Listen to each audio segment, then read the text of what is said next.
గారు చాలా మంచి విషయాలు జ్ఞాపకము చేశాడు.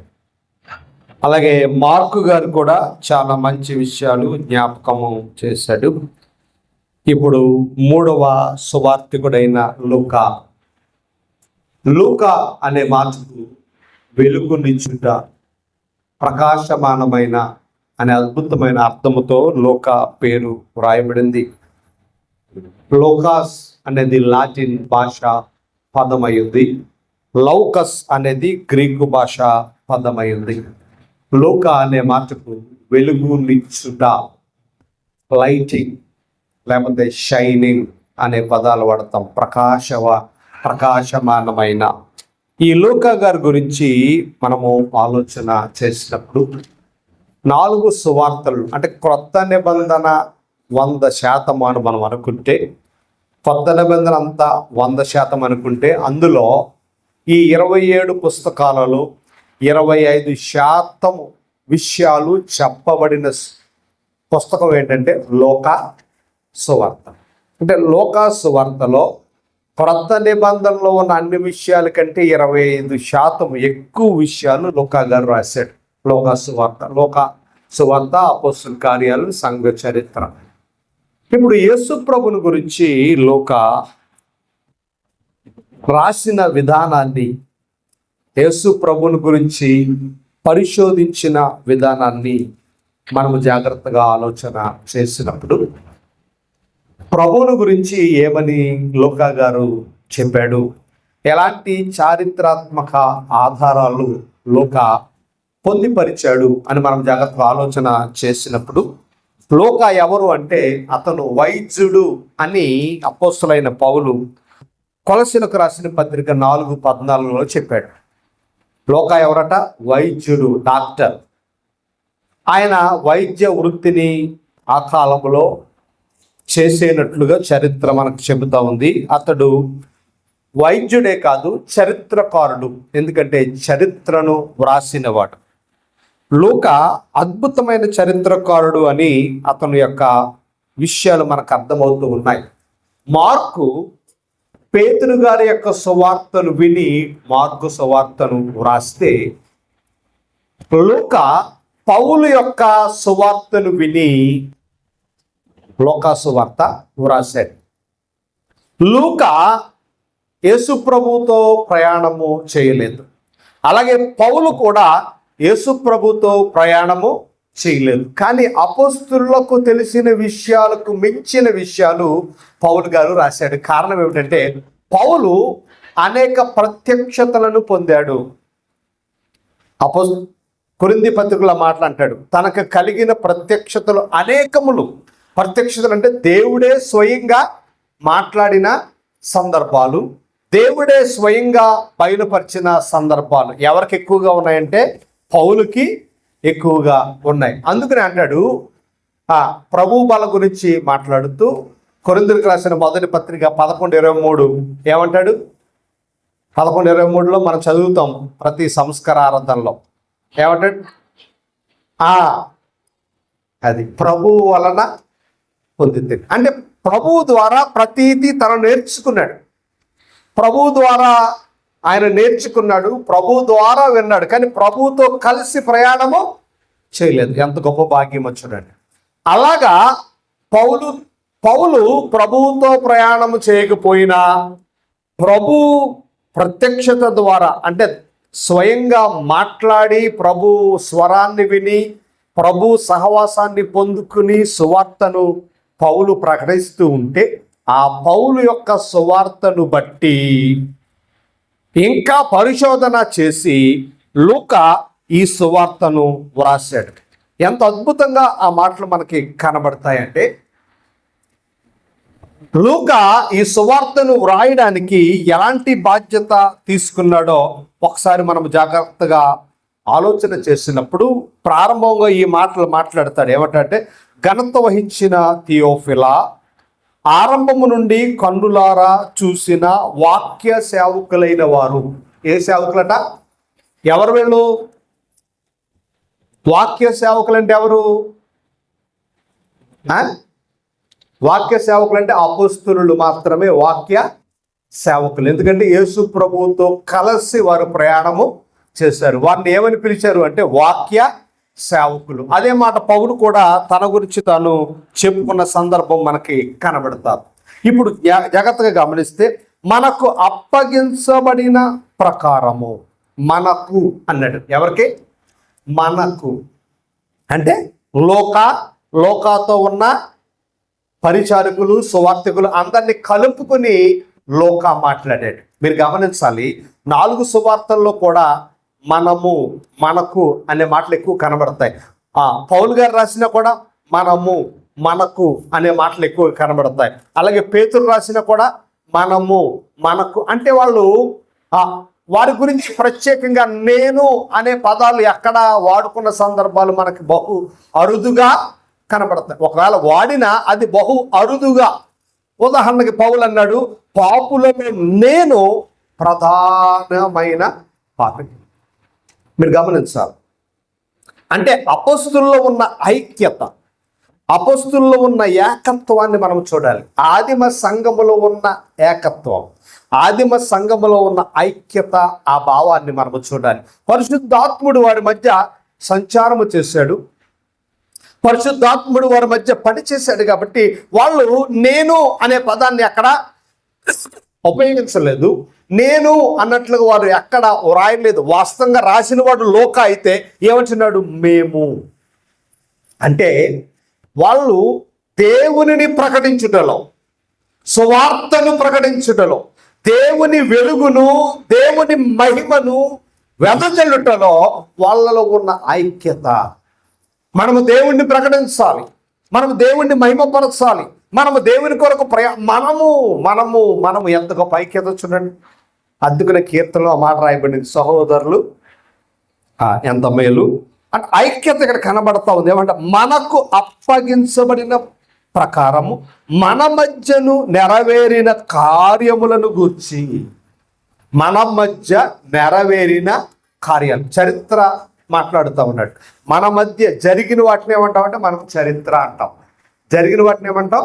చరిత్ర. మన మధ్య నెరవేరిన కార్యములను గూర్చి వివరముగా వ్రాయుటకు అనేకులు పూనుకున్నారు. ఎంతో మంది రాయాలనుకున్నారట. ఏ చరిత్ర రాయాలనుకున్నారు? యేసుక్రీస్తు జీవిత చరిత్ర అనేకులు రాయాలనుకున్నారట. గనుక నీవు తెలుసుకొనుటకు వాటన్నిటినీ మొదట నుంచి తరచి పరిష్కారముగా తెలుసుకొని ఉన్న నేనును నీ పేరట వాటిని వరుసగా రచించుటకు యుక్తమని ఎంచి తిని. ఏమన్నాడు? నీవు తెలుసుకొనుటకు వాటన్నిటిని మొదటి నుండి తరిచి పరిష్కారముగా తెలుసుకున్న. తరిచి అంటే ఇది నిజమా కాదా, ఇది ఇక్కడ ఉందా లేదా, తరిచి పరిష్కారంగా అంటే కేవలం పౌలు చెప్పిన సువార్తను బట్టే లోకా గారు ఈ సువార్త వ్రాయలే.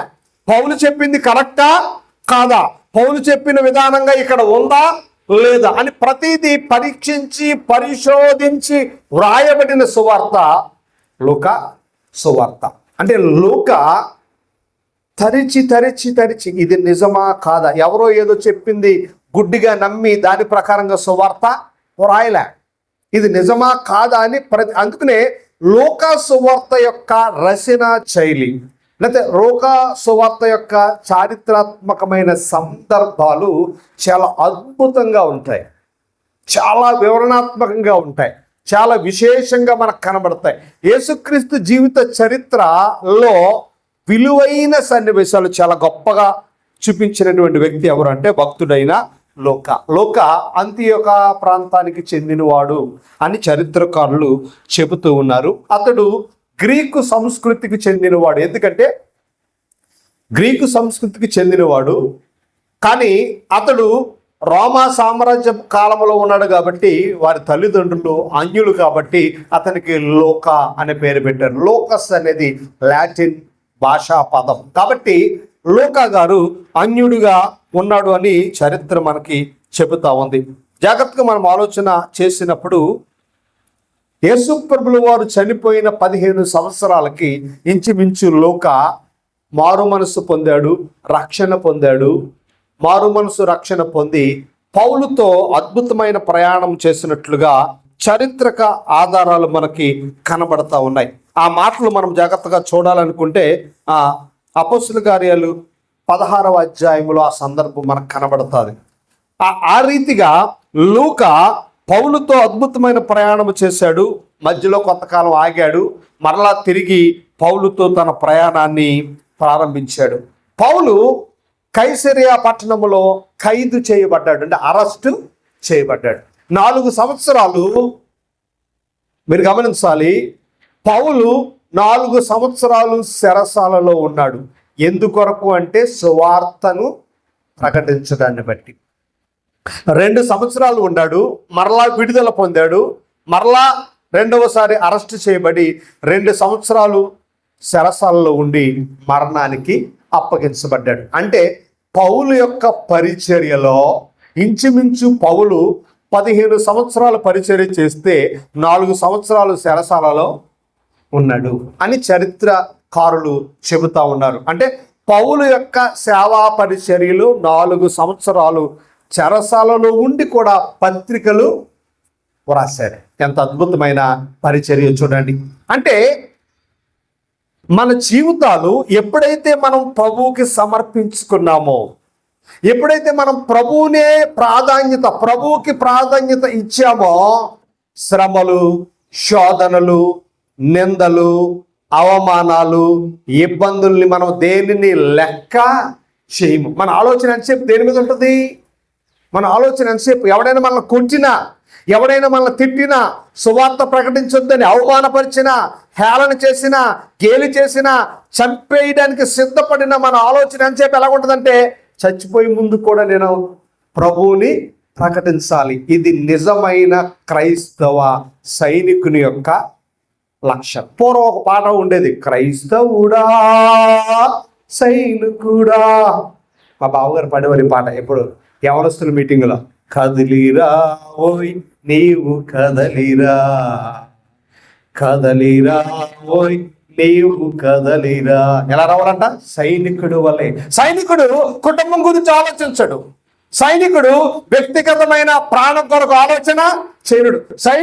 సైనికుని యొక్క ఉద్దేశం ఏమిటంటే, నా మట్టుకైతే బ్రతుకుట, క్రీస్తే చావైతే లాభం.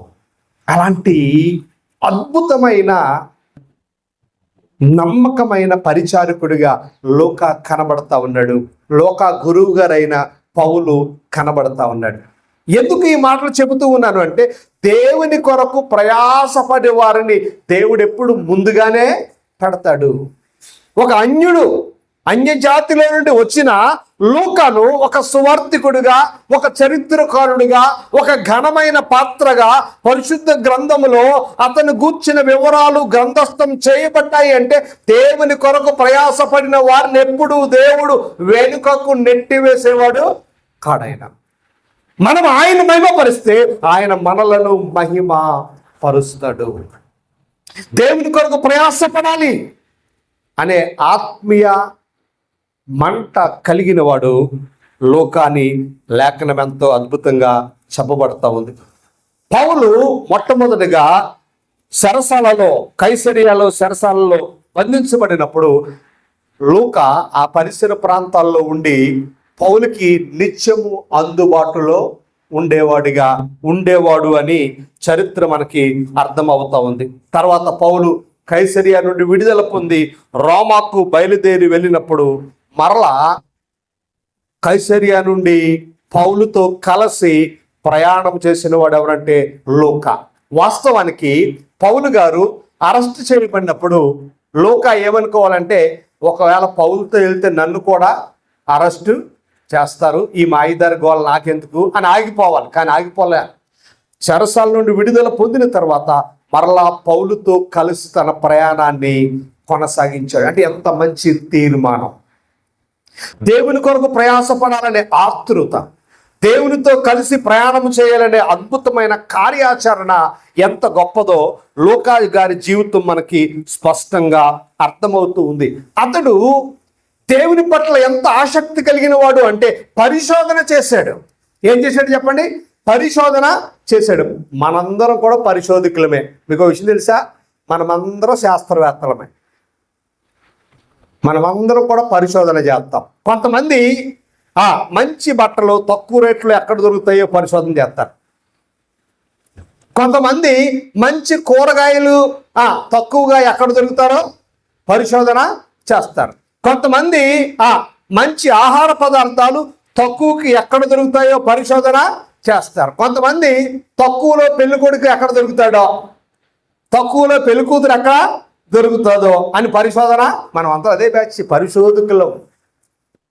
కానీ ఆ పరిశోధన ప్రభువు మీద ఉందా లేదా? ఎవరి మీద ఉండాలి మన పరిశోధన? మనుషుల మీద కాదు, లోకం మీద కాదు, లోక ఆశల మీద కాదు. మన పరిశోధన ప్రభువు మీద ఉండాలి. అలాగ పరిశోధకుడుగా మనకు ఎవరు కనబడుతున్నారంటే లోక కనబడుతున్నాడు. పౌలు చెప్పింది కరెక్టా కాదా, పౌలుతో నేను ఫాలో అవుతున్నాను, పౌలు చెప్పినట్టు రాసేద్దాం అని రాయలా.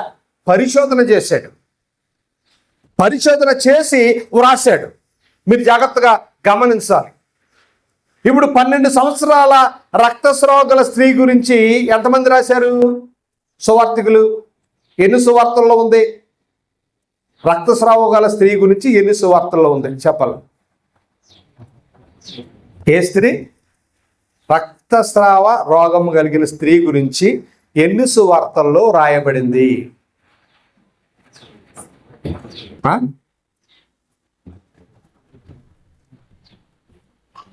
పోలే వచ్చేవారని చెప్పండి కదా. మీరు గమనించాలి. అప్పుడు లోక ప్రభుత్వ ప్రయాణమే చేయలేదు, కానీ ఆ సందర్భాన్ని రాశాడు. మత్తయి కంటే బాగా రాశాడు, మత్తయి సువార్త కంటే బాగా రాశాడు. ఆ సందర్భం అంటే పరిశోధన చేశాడు. అలాగే మీరు గమనించాలి. తప్పిపోయిన కుమారుని గురించి కథ స్టోరీ రాశాడు కదా. ఎవరు చెప్పారు అది? యేసు ప్రభు చెప్పిన స్టోరీ అది, తప్పిపోయిన కుమారుడు. మిగిలిన సువార్తలు ఎక్కడ ఆ స్టోరీ లేదు. అంటే మీరు గమనించాలి, పౌలుతో ప్రయాణం చేసిన లూకా పౌలు చెప్పిన సువార్తనే కాదు, మిగిలిన శిష్యులు చెప్పిన సువార్తను కూడా, మిగిలిన శిష్యులతో ఉన్న సంబంధ బాంధవ్యాలు తెలుసుకొని ఇంతకనే ఈ కార్యాలు జరిగాయా లేదా అని పరిశోధించి రాశాడు. దాని అర్థం ఏంటంటే దేవుని పట్ల ఉన్న ఆసక్తి,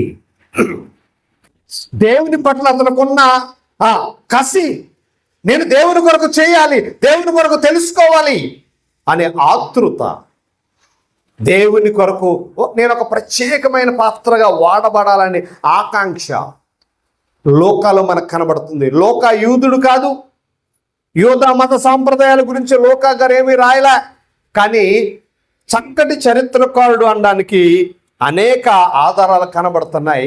ఈ లూకా సువార్త దాదాపుగా క్రీస్తు శకం 60-62 మధ్యకాలంలో వ్రాయబడింది. అంటే యేసుప్రభు చనిపోయి పునరుద్ధరణ వెళ్ళిపోయిన 30 సంవత్సరాలకు ఈ సువార్త వ్రాయబడింది. మీరు గమనించాలి, జాగ్రత్తగా ఈ విషయాలు ఆలోచన చేయాలి. అంటే లూకా దేవుని పట్ల ఎలాంటి ఆసక్తి కలిగి ఉన్నాడో పరిశోధన చేశాడు, దేవుని కొరకు పరిశీలన చేశాడు. గుడ్డిగా నమ్మమని వాక్యం ఎప్పుడు మనల్ని ప్రోత్సహించదు కదా. ఎలా నమ్మమని? గుడ్డిగా గుడ్డి నమ్మకాన్ని దేవుడు ఎప్పుడు ఇష్టపడడు. పరిశోధన చేయాలి, పరీక్ష చేయాలని లేఖనం ఎంతో స్పష్టంగా మనకి బోధిస్తూ ఉంది. కాబట్టి మీరు గమనించినప్పుడు లూకా రాసినటువంటి ఆ మాట ఇందాక చెప్పాను కదా, మేము అంటే ఏకత్వాన్ని గురించి. లూకా అపోస్తులకి కాకుండా ప్రత్యేకంగా నేను రాశాను, నేను పరిశోధించాను, లేకపోతే నేనే ఈ విషయాలు రాశాను అని తన గురించి తాన్ని చెప్పుకోవడం లూకా యొక్క ఉద్దేశము కాదు. లూకా ఉద్దేశం ఏమిటంటే ప్రభు ఘనపరచబడాలి, ప్రభు చరిత్ర ప్రపంచానికి తెలియాలి అనే మంచి ఉద్దేశముతో. ఏమన్నాడు? చాలా మంది రాయాలని పూనుకున్నారట. అంటే ప్రభు చరిత్ర రాయాలని చాలా మంది అనుకున్నారు కానీ నేను అనుకున్న వారిలాగా నేను రాయలే. ఇప్పుడు నాస్టిక్ గాస్పల్స్ ఉన్నాయి. నాస్టిక్ గాస్పల్స్ అన్నీ కూడా రాశారు, చాలామంది రాశారు. మీకు చెప్పాను కదా, చాలా సువార్తలు ఉన్నాయి. ఆ సువార్తలన్నీ వాళ్ళ వాళ్ళ విషయాలు. అందులో మనకు 4 సువార్తల్లో కనబడిన కొన్ని విషయాలు ఉంటాయి, 4 సువార్తల్లో లేని విషయాలు చాలా ఉంటాయి. జాగ్రత్తగా మనం గమనించాలి. అందులో మరియ సువార్త ఉంది, తోమా సువార్త ఉంది, యేసు సువార్త ఉంది, ఇలాగ మనం యోధా సువార్త ఉంది. ఇవన్నీ నాస్టిక్ గాస్పల్స్. అందులో రకరకాలుగా విషయాలు రాయబడ్డాయి. కానీ లూకా పరిశోధించి రాశాను అని చెబుతా ఉన్నాడు. జాగ్రత్తగా మనం ఆలోచన చేసినప్పుడు ఇక్కడ ఒక వ్యక్తి పేరు వ్రాస్తూ ఉన్నాడు, ఘనత వహించిన థియోఫిలా. థియోఫిలా అనే మాటకు అర్థము దేవుని ప్రేమించేవాడు. థియోఫిలా అంటే ఎవరు? మీలో దేవుని ప్రేమించేవారు ఎంతమంది ఉన్నారు చేయొద్దండి అని నేను అంటలేదు. కానీ ఒకవేళ మీరు అందరూ దేవుని ప్రేమించేవారైతే ఈ పేరు మీకు కూడా వర్తిస్తుంది. ఎందుకంటే థియోఫిలా అంటే దేవుణ్ణి ప్రేమించేవారు. దేవుణ్ణి ప్రేమించేవారు ఎవరైతే ఉన్నారో వారి కొరకు ఈ సువార్త రాయబడింది. ఘనత వహించిన అంటే రోమా ప్రభుత్వ కాలంలో, ఇప్పుడు మన భారతదేశంలో ఎవరైనా గొప్ప కార్యం చేశారనుకోండి, వాళ్ళకి భారతరత్న, పద్మశ్రీ అనే అవార్డ్స్ ఇస్తారు. అలాగే రోమా ప్రభుత్వ కాలంలో మంచి నాయకత్వం చేసిన అధికారులకు ఈ బిరుదు ఇచ్చేవారు, ఘనత వహించిన అనే పదం. ఈ ఘనత వహించిన పేస్తు అని మనకు అపోస్తుల కార్యాల్లో ఒక రాజు, రోమా రాజు కనబడతాడు. అంటే ఘనత వహించిన థియోఫిలా అంటే అతడు రాజ కుటుంబానికి చెందినవాడై ఉండాలి, లేకపోతే రాజ్యాధికారము కలిగిన వాడైనా అయి ఉండాలి అని చరిత్రకారులు చెబుతా ఉన్నారు. ఇప్పుడు దేవుణ్ణి ప్రేమించే థియోఫిలా అనే ఒక పేరును పెట్టి లూకా ఈ 2 రాశాడు. లూకా సువార్త రాశాడు, అపోస్తల కార్యాలు రాశాడు. ఆ వ్యక్తి గురించి బైబిల్లో మనకు స్పష్టంగా ఆధారాలు ఏమీ లేవు. కానీ థియోఫిలా అనే మాటకు అర్థము దేవుణ్ణి ప్రేమించేవాడు. అంటే దేవుణ్ణి ప్రేమించేవారు ఎవరికైనా ఈ సువార్త వ్రాయబడింది. జాగ్రత్తగా మనం ఆలోచన చేసినప్పుడు ఎంత అద్భుతంగా ఆ మాటలు వ్రాస్తూ ఉన్నాడో. ఏమన్నాడు? సంఘ చరిత్ర ఆరంభము నుండి కన్నులారా చూచిన వారితో లూకా సంబంధం కలిగి ఉన్నాడు. అంటే ప్రారంభ చరిత్ర నుండి కూడా ఎవరైతే ప్రభుతో ప్రయాణం చేశాడో వారందరితో సంబంధం కలిగి ఉన్నాడు. కాబట్టే రక్తస్రావం గల స్త్రీ గురించి వ్రాశాడు. మనం జాగ్రత్తగా గమనిస్తే, అంటే పౌలుతో చేసిన ప్రయాణాన్ని, పౌలు ప్రయాణంలో ఉన్న సువార్తను, అపోస్తులతో ప్రయాణం చేసి వారితో ఉన్న సువార్తను కలిపి ఎంతో అద్భుతంగా వ్రాశాడు. మీకు మాట చెప్పాలి అంటే క్రిటిస్ట్ అంటారు, అంటే విమర్శకులు. ఎవరు వాళ్ళు? క్రిటిస్ట్, విమర్శించేవాడు. మీరు గమనించాలి, విమర్శకులు ఉంటారు. ఎవరు ఉంటారు? విమర్శకులు ఉంటారు. ఎందుకు ఉంటారు అంటే అందులో మంచేదో చేదో విమర్శించే వారిని విమర్శకులు అంటారు. అలాగా విమర్శక తత్వాన్ని కలిగిన వాడు లూకా. అంటే ప్రతిదీ విమర్శించి నిజాన్ని బయటికి తీసేవాడు, ప్రతిదీ విమర్శించి సత్యాన్ని బయటికి తీసేవాడు. ఎవరు అంటే లూకా. మంచి విమర్శనాత్మకమైన మనసు కలిగిన వాడు. అందుకనే ప్రతి విషయాన్ని విమర్శనాత్మకంగానే రాశాడు. లూకా సువార్త అంతా కూడా ప్రతి సన్నివేశంలో విమర్శనాత్మకమైన సత్యాలు మనకి కనబడతాయి, లేఖనం మనకి అర్థమవుతూ ఉంది. కాబట్టి దేవుని పిల్లలుగా క్రైస్తవ మూలాలలో ప్రతి విషయాన్ని విమర్శించి పరిశీలనాత్మకంగా రాసిన సువార్తికుడు ఎవరు అంటే ఖచ్చితంగా లూకా అని మనం చెప్పాలి. చారిత్రక ఆధారాలు చాలా అద్భుతంగా లూకా గారు వ్రాశాడు.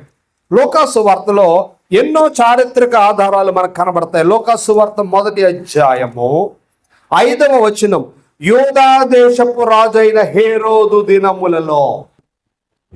అంటే చరిత్ర. ఏ రాజు? యూదయ దేశం ఉంది.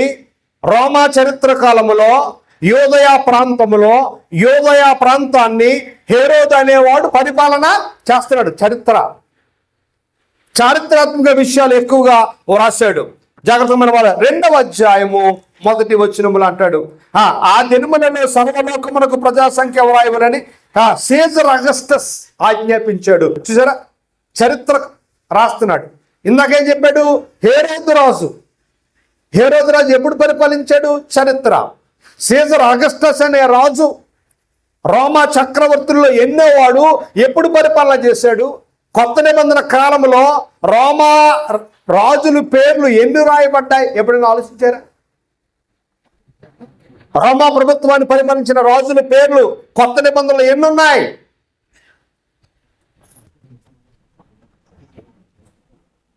ఇది మనకు తెలిసిన చరిత్ర. కనీసం కోలమూరు చరిత్రను తెలుసా మీకు? జాగ్రత్తగా మనం ఆలోచన చేసినప్పుడు రెండవది, ఫస్ట్ చారిత్రక ఆధారం హేరోదును చూపించాడు. రెండవ చారిత్రక ఆధారంలో సీజర్ అగస్టస్ను చూపించాడు. మూడవ చారిత్రక ఆధారం 3వ అధ్యాయము 1వ వచనం చదవండి. 3వ అధ్యాయము 1వ వచనంలో ఏమంటున్నాడు అంటే చాలా మంచి విషయాలు వ్రాసాడు. ఎవరో తిబేరియా కైసరు. తిబేరియా కైసరు అనే రాజు ఏలుబడి చేస్తూ ఉన్నాడు. కైసర్ తిబేరియా కైసర్ రోమా ప్రాంతానికి చెందినవాడు. 3వ రాజు పేరు రాశారు ఇక్కడ. మొదటి హేరోదు, రెండవది సీజర్ అగస్టస్, 3వది తిబేరియా కైసర్. జాగ్రత్తగా మనం ఆలోచన చేయాలి. 13వ అధ్యాయం లూకా సువార్త 13వ అధ్యాయము 1-2 వచనాలు. పిలాతు గలిలయులైన కొందరి రక్తము వారు బలులతో కలిపి ఉండెను. ఆ కాలమున అక్కడు కొందరు ఆ సంగతి యేసుతో చెప్పగా పిలాతు కొంతమందిని చంపేశాడు. ఏం చేశాడు? బలులు మందిరానికి బలి అర్పించడానికి కొంతమంది వెళితే ఆ బలి అర్పించే పశువులతో కలిపి వీళ్ళని కూడా బలి వేసేసి, అంటే రక్తపాతము జరిగింది. రక్తపాతం జరిగిన చరిత్ర. పిలాతు మంచోడు అనుకుంటారా మీరు? చాలా కేడీగడ్డాడు. ఆ విషయాన్ని ఎవరు రాశారు? లూకా గారు చెప్తున్నాడు. పిలాతు కాలంలో రక్తపాతం జరిగింది అని యేసు ప్రభు దగ్గరికి ఆ వర్తమానము చూడండి. చారిత్రక అంశాలను ఏ రీతిగా వ్రాస్తూ ఉన్నాడు. యేసు ప్రభు చరిత్ర పురుషుడు. చరిత్రకు ఆయనే మూలాధారమని అద్భుతమైన విషయాలు పొందుపరుస్తూ లూకా గారు వ్రాస్తూ ఉన్నాడు. లూకా పురావస్తు శాస్త్ర పరిశోధకుడు. పురావస్తు శాస్త్రాన్ని పరిశోధించి లూకా సువార్త రాసినట్లుగా లూకా సువార్త యొక్క శైలి మనకు కనబడతారు. లూకా సువార్తలో అపోస్తులైన పౌలుతో ఉన్న సందర్భం మనకు కనబడుతుంది. అలాగే సంఘములో, ఆదిమ సంఘములో 2 కీలకమైన వ్యక్తులు ఉన్నారు. ఆదిమ సంఘములో కీలకమైన వ్యక్తులు 2. ఎవరల్లో? పేతురు, పౌలు. అంతే వాళ్ళే. ఆదిమ సంఘానికి కీలకమైన వ్యక్తులు ఎవరంటే పేతురు, పౌలు. ఈ పేతురు, పౌలు బోధించిన బోధనా విషయాలు వాటిని కూడా పరిశోధించి చక్కగా వ్రాసిన వాడు ఎవరు అంటే పేతురు బోధనా విషయాలు పక్కాగా వ్రాసిన వాడు మార్క్ అయితే, పౌలు యొక్క బోధనాంశాలను పక్కాగా వ్రాసిన వాడు ఎవరు? లూకా గారు. జాగ్రత్తగా మనం ఆలోచన చేయాలి. అంటే యేసు ప్రభు భూమి మీద పరిచర్య చేసిన కాలములో, లూకా లేకపోయినా ఆ విషయాలు ఆదిమ సంఘ పెద్దలతో ఉన్న పరిచయాన్ని బట్టి తెలుసుకొని అద్భుతంగా ఈ సువార్త వ్రాశాడు. జాగ్రత్తగా మనం ఆలోచన చేసినప్పుడు ఒక అద్భుతమైన మాట, పౌలు యొక్క గొప్పతనాన్ని ఇందాక నేను మీకు జ్ఞాపకం చేశాను. ఆయన ఒక మాట మీ ముందు ఉంచి నేను త్వరగా ముందుకు వెళ్ళాలని ఇష్టపడుతూ ఉన్నాను. ఎందుకంటే పౌలుకు దేవుడు అపారమైన విషయాలు తెలియపరిచాడు. ఎన్నో ఆత్మీయ సత్యాలు పౌలుకి తెలియపరిచాడు. ఒకసారి చూద్దాం. పౌలు ఎందుకు క్రొత్త నిబంధన అంత గొప్పది, క్రొత్త నిబంధన అంత శ్రేష్టమైంది, క్రొత్త నిబంధన అంత జ్ఞానం కలిగింది? ఎందుకు అంటే క్రొత్త నిబంధనలో ఉన్న ఆత్మీయ సత్యాలు. కొత్త నిబంధన ఆత్మ సంబంధమైనది, పాత నిబంధన భౌతిక సంబంధమైనది. అందుకనే పాత నిబంధనలో బలులు, అర్పణలు ఇవన్నీ ఉంటాయి, అవి భౌతిక సంబంధమైనవి. కానీ కొత్త నిబంధన బలులు, అర్పణలు ఎలా ఉంటాయంటే ఆత్మ సంబంధంగా ఉంటాయి. ఒక మాట మీకు అర్థం అవ్వడానికి 15వ అధ్యాయము కొరింథీయులకు రాసిన మొదటి పత్రిక 3వ అధ్యాయం. నాకు ఇయ్యబడిన ఉపదేశమును మొదట మీకు అప్పగించి తిని. నాకు ఇయ్యబడిన ఉపదేశం, ఈ మాట అండర్లైన్ చేసుకోవాలి. ఎవరిచ్చారు? ప్రభు ద్వారా ఆయన ఉపదేశించబడ్డాడు. ఎవరి ద్వారా? ప్రభు ద్వారా. నాకు ఇయ్యబడిన ఉపదేశం మొదటి మీకు అదేమనగా, లేఖనముల ప్రకారం క్రీస్తు మన పాపం నిమిత్తం మృతి పొంది సమాధి చేయబడెను, లేఖనముల ప్రకారం 3వ దినమున తిరిగి లేపబడెను. ఆయన కేఫా తర్వాత 12 మందికి కనబడెను. అటు పిమ్మట 500కు ఎక్కువైన సహోదరులకు ఒక్క సమయమందే కనబడిన. వీరిలో అనేకులు ఇప్పటికీ నిలిచి ఉన్నారు, కొందరు నిద్రించిరి. తరువాత ఆయన యాకోబును, అటు తరువాత అపోస్తులందరినీ కనబడెను. అందరికీ కడపటి ఆ కాలమందు పుట్టి ఉన్న నాకును కనబడెను. ఎంత క్లియర్ రాస్తున్నాడు చూడండి. అంటే పౌలుకి ఎంత అద్భుతమైన ప్రత్యక్షతలు ప్రభు ఇచ్చాడో. సంఘ క్షేమాభివృద్ధి కొరకు, సంఘ నిర్మాణం కొరకు, సంఘ క్రమము కొరకు, సార్వత్రిక సంఘము యొక్క పునాది ఎవరు అంటే అపోస్తులుడైన పౌలు. అలాంటి గొప్ప వ్యక్తితో సహవాసం చేసినవాడు లూకా. అలాంటి గొప్ప వ్యక్తితో ప్రయాణం చేసినవాడు ఎవరు అంటే లూకా గారు. అలాంటి గొప్ప వ్యక్తితో ప్రయాణం చేయడమే కాదు, ఆ వ్యక్తి మాటలే కాదు, పరిశోధన చేసి ఇంత అద్భుతమైన పత్రిక మన కొరకు వ్రాసాడు. జాగ్రత్తగా ఈ విషయాలు మనము ఆలోచన చేసినప్పుడు, దేవుని పిల్లలుగా మనం జాగ్రత్తగా ఆలోచన చేసినప్పుడు, లూకా సువార్తను మనం పరిశీలన చేసినప్పుడు యూదులకు సంబంధించిన ఏ విషయాలు కనబడవు. ఉదాహరణకు యూదులు రబ్బీ అంటే బోధకుడా ఏమంటారు యోధ భాషలో? రబ్బీ. ఈ రబ్బీ అనే పదం ఇక్కడ కనబడదు మనకి.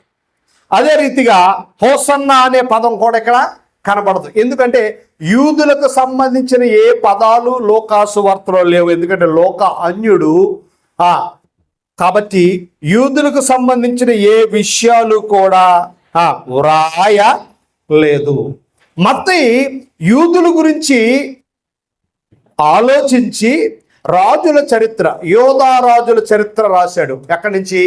అబ్రహాము కుమారుడును దావీదు కుమారుడైన యేసుక్రీస్తు వంశావళిని యోధా రాజుల చరిత్ర మత్తయి రాస్తే, లూకా గారు ఏ చరిత్ర రాశాడు? రాజుల చరిత్ర రాయకుండా ఆదాము దగ్గర నుండి రాసుకుంటా వచ్చాడు. అంటే యేసు ప్రభు ఎవరు అంటే మానవుడు, ఆయన దైవ మానవుడు. ఆదాము ఎక్కడి నుంచి వచ్చాడో ఆదాములో నుండి యేసు ప్రభు వచ్చాడు. అంటే సర్వ మానవాళికి ఆయన రక్షకుడు అని చెప్పడానికి లూకా ఎక్కడి నుంచి స్టార్ట్ చేశాడు? ఎక్కడి నుంచి స్టార్ట్ చేసి ఎక్కడికి వెళ్ళాడు అంటే ఆదాము దగ్గరికి వెళ్ళిపోయాడు. కాబట్టి జాగ్రత్తగా మనం ఈ విషయాలు ఆలోచన చేసినప్పుడు లూకా రాసిన విధానం, లూకా రాసిన పద్ధతి చాలా అద్భుతంగా మనకి కనబడుతుంది. చాలా వింతగా కూడా కనబడుతుంది. చాలా విచిత్రంగా, చాలా విచిత్రమైన, వింతైన, అద్భుతమైన విషయాలు లూకా సువార్తలో మనకు కనబడతాయి. అందులో ఒక విషయం తప్పిపోయిన కుమారుడు. తప్పిపోయిన కుమారుడు యొక్క సన్నివేశం చాలా అద్భుతమైనది, చాలా విశేషమైనది. ప్రపంచంలో బైబిల్ నమ్మని వారు ఎందరో ఆ కథ చెబుతూ ఉంటారు. విషయం ఏంటంటే బైబిల్ నమ్మని దేశాలు ఎన్నో ఈ కథను ఎప్పటికీ చెబుతూ ఉన్నాయి, ఆ కథను వ్రాస్తూ ఉన్నాయి. వాళ్ళ పాఠ్య పుస్తకాల్లో ఈ కథ కూడా ఉంది. ఏదది? తప్పిపోయిన కుమారుడు. అంటే బైబిల్ గురించి తెలిసినా తెలియకపోయినా ప్రపంచంలో ఎక్కువ శాతం అధికంగా తెలిసిన చరిత్ర లేకపోతే కథ ఏంటంటే తప్పిపోయిన కుమారుడు కథ. అంటే లూకా ఒక కవి, తన మాటలన్నీ చాలా కవిత్వంతో కూడినగా ఉంటాయి. కాబట్టి చాలా అద్భుతమైన రీతిలో లూకా సువార్తను వ్రాసాడు.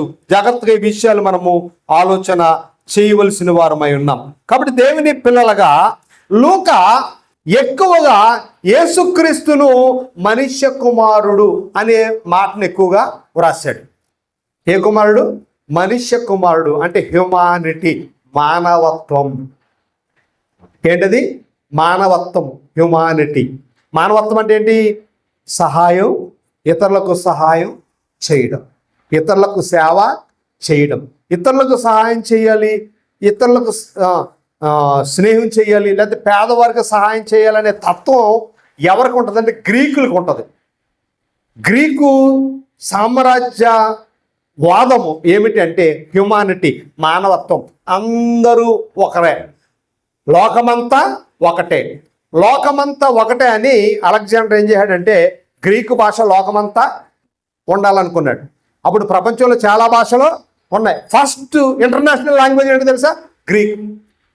అందుకని మనుషులందరూ సమానమే, ఎందుకంటే ఇక్కడ భాష అక్కడ అర్థం కావట్లేదు, అక్కడ భాష ఇక్కడ అర్థం కావట్లేదు. కాబట్టి అందరికీ ఒకటే భాష ఉంటే మనుషులందరి సమస్యలు కూడా చెప్పుకోవడానికి బాగుంటుందని అలెగ్జాండరు సమానత్వాన్ని చూపించాలని గ్రీకు భాషను ప్రపంచానికి పరిచయము చేశాడు. సమానత్వం, హ్యుమానిటీకి పెద్దపీట వేసిన వాడు ఎవరు అంటే అలెగ్జాండర్ ది గ్రేట్. జాగ్రత్తగా మనం ఆలోచన చేసినప్పుడు ఇప్పుడు లూకా కూడా యేసుప్రభు మానవత్వం, యేసుప్రభు మానవ తత్వాన్నే ఎక్కువగా వ్రాశాడు.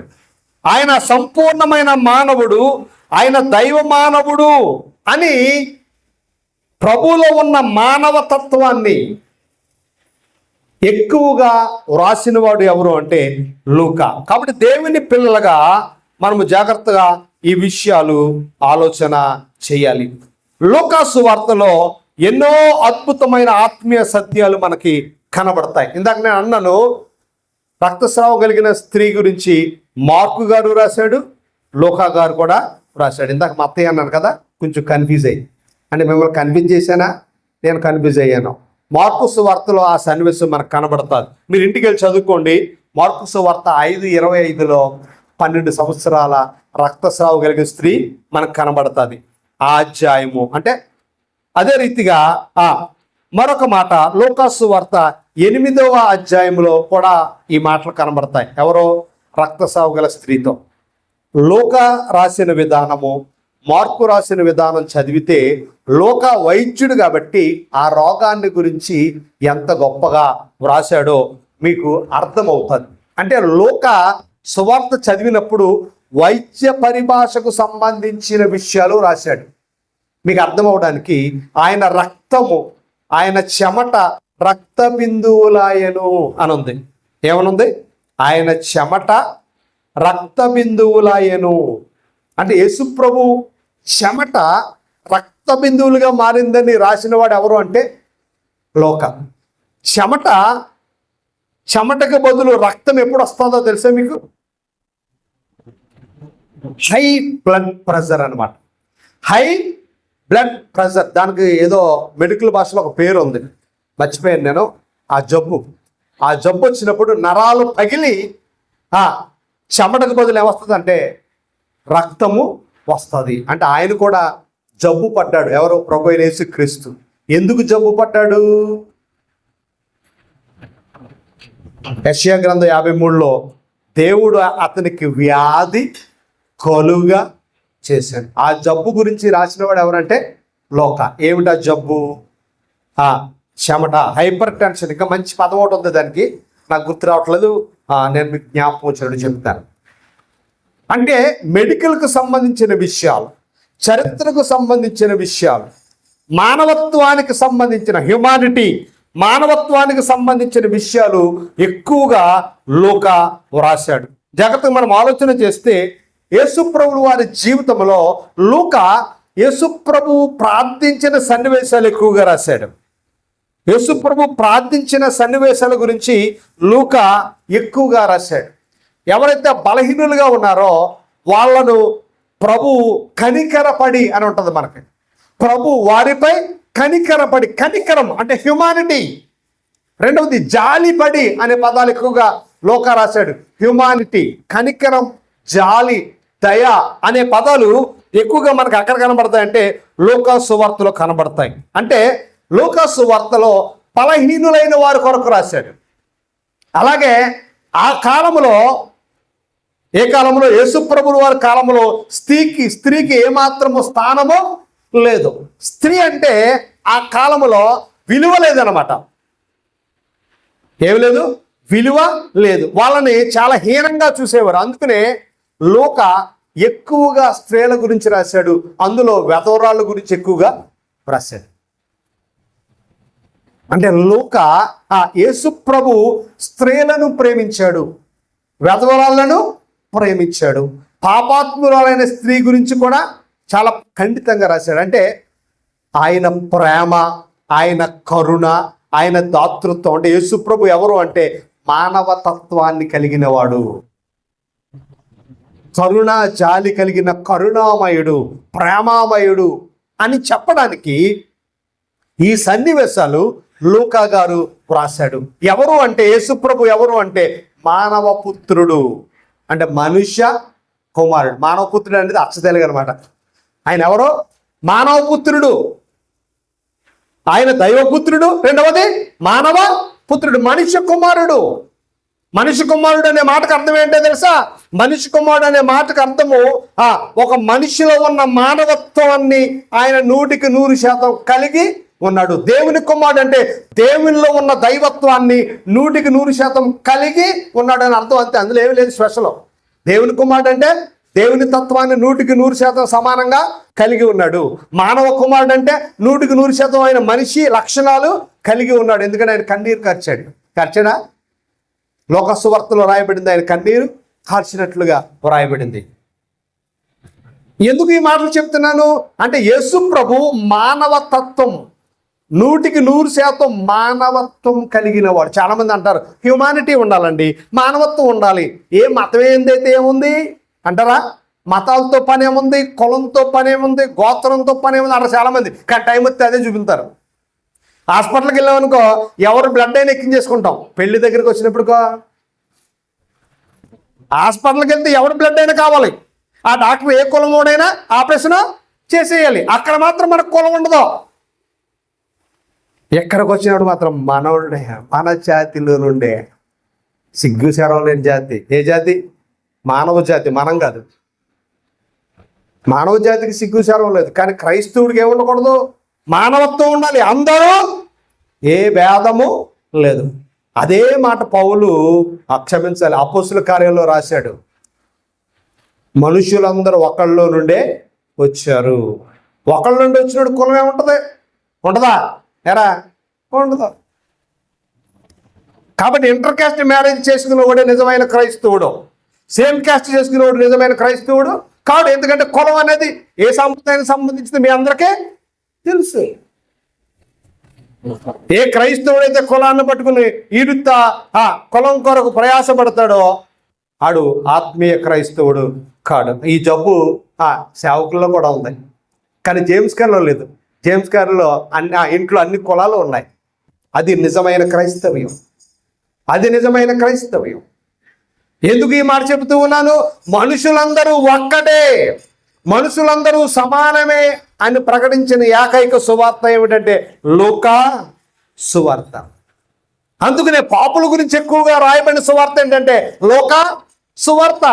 యేసుప్రభు గురించి ఏమని మాట్లాడుకున్నారు అంటే ఆ లూకా సువార్త 7:34 అంటాడు, యేసుప్రభు పాపులతోనూ సుంకర్లకి స్నేహితుడు అని అనుకుంటుంటే రాశాడు ఆ మాట. ఎవరో లూకా రాశాడు. యేసుప్రభు సుంకర్లను ప్రేమించాడు, పాపులను ప్రేమించాడు, పరిగమాలను వారిని ప్రేమించాడు, వెధవరాలను ప్రేమించాడు, దిక్కుమాలను వారిని ప్రేమించాడు, దళితులను ప్రేమించాడు, అనాథలను ప్రేమించాడు, అనారోగ్యంతో ఉన్న వారిని ప్రేమించాడు. 12 సంవత్సరాల నుంచి జబ్బు వచ్చేసి అందరూ ఆ దుర్వాసన భరించకపోతే ఆమెను కూడా ఆయన ప్రేమించాడు అని రాసిన అద్భుతమైన సువార్తికుడు ఎవరు అంటే లూకా. లూకా యొక్క ముఖ్య ఉద్దేశము ఆయన దైవ మానవుడు, ప్రేమ కలిగిన దేవుడు, ఆయనలోనే నిజమైన రక్షణ చెప్పాలి ఉంది అని తెలియపరిచిన ఏకైక అద్భుతమైన అన్య సువార్తికుడు ఎవరంటే లూకా. కాబట్టి దేవుని పిల్లలుగా సువార్తలు వింటూ ప్రభుని గురించి అనేక విషయాలు నేర్చుకుంటూ ఆయన ప్రియమైన పిల్లలుగా యేసు ప్రభు యొక్క అంతిమ లక్ష్యాన్ని అద్భుతంగా వివరించాడు. మత్తయి సువార్త, లూకా సువార్తలో మనకి 19:10 సెంట్రల్ పాయింట్. అది లూకా సువార్తకి సెంట్రల్ పాయింట్ ఏమిటంటే 19వ అధ్యాయం 10 నశించిన దానిని వెదకి రక్షించుటకు. ఎక్కడైతే ఎవరైతే నశించిపోతూ ఉన్నారో, మీకు ఇంకా మూల భాషలకు వెళితే మూల భాషలకు దాన్ని నశించుకోవడం అంటే పాడైన జీవితాలను, పనికి మాలిన జీవితాలను, పతనమైన జీవితాలను తిరిగి కట్టడానికి, వెదకి రక్షించడానికి, తిరిగి కట్టడానికి ప్రభు ఈ భూమి మీదకి వచ్చాడు. ఆయన రాజ్యాధికారంగా ఒక రాజుగా ఉండడానికి రాలా, ఆయన తన అధికారాన్ని చూపించడానికి రాలా. ఆయన ఎందుకు వచ్చాడు అంటే పాడైన జీవితాలను పునర్నిర్మాణము చేయడానికి. Rehabilitation. He is a regulator to rehabilitate. ఆయన అద్భుతమైన చరిత్రకారుడు యేసు ప్రభు. ఆయన అద్భుతమైన విప్లవకారుడు. యేసు ప్రభు ఎవరో ఒక గొప్ప విప్లవాన్ని తెచ్చాడు. యేసు ప్రభు దేనికి విప్లవం తెచ్చాడు? కులం కొరకు ఆయన పోరాటం కాదు, మతం కొరకు ఆయన పోరాటం కాదు, అధికారం కొరకు ఆయన పోరాటం కాదు. దేని కొరకు అంటే అణగారిన వారిని పైకి లేపడానికి ఆయన పోరాటము చేశాడు. ఆయన మంచి సమరయుడు. ఏ సమరయుడు? సమరయుడు అంటే కులం తక్కువడని అర్థం. కానీ ప్రభువు ఎవరుగా పిలువబడ్డాడు? మంచి సమరయుడిగా తాను కనపరుచుకున్నాడు. ఆయన ఒక అద్భుతమైన విప్లవాత్మకమైన మార్పును తీసుకురావడానికి యేసు ప్రభు దైవ మానవుడిగా వచ్చాడు. ఆయన తీసుకువచ్చే విప్లవాత్మకమైన మార్పు ఏమిటో తెలుసా? అందరూ సమానమే. ఏ భేదమో? అందరూ సమానమే. ఆడవాళ్ళు మగవాళ్ళు కూడా సమానమే అని చెప్పిన ఏకైక సువార్తికుడు, చరిత్రకారుడు ఎవరంటే లోకా. కాబట్టి దేవుని పిల్లలుగా నలుగురు వ్యక్తులు 4 రకాలుగా ప్రభువుని గురించి చెప్పారు. మత్తయి ఆయన రాజు, యోధా గోత్రపు కొదమ సింహం అని చెబితే, మార్కు ఆయన సేవకుడు, మనకు సేవ చేయడానికి వచ్చాడు. మన చేత సేవ చేయించుకోవడానికి రాలేదు, మనకి సేవ చేయడానికి వచ్చాడు ప్రభు అని. He is a servant of God అన్నాడు. లూకా ఆయన అన్నాడు సన్ ఆఫ్ మ్యాన్. ఆయన మనుష్య కుమారుడు, మానవత్వాన్ని కలిగినవాడు, అందరినీ ప్రేమించినవాడు, దీనులను, దరిద్రులను, విలువలేని వారిని, ఎన్నికలేని వారిని, వెధవరాళ్లను ప్రేమించిన మహనీయుడు ప్రభు అయిన యేసుక్రీస్తు అని లోకా గారు చెప్తే, యోహాను గారు ఏం చెప్పారో వచ్చే వారం దాని గురించి పరిశీలన చేసి ఈ 4 సువార్తలలో నుండి యేసు ప్రభు జీవిత చరిత్రను మనము తెలుసుకోబోతూ ఉన్నాం. నమ్మి బాప్తిసం పొందినవాడు రక్షింపబడును, నమ్మని వారికి శిక్ష విధింపబడును. మహాఘనమైన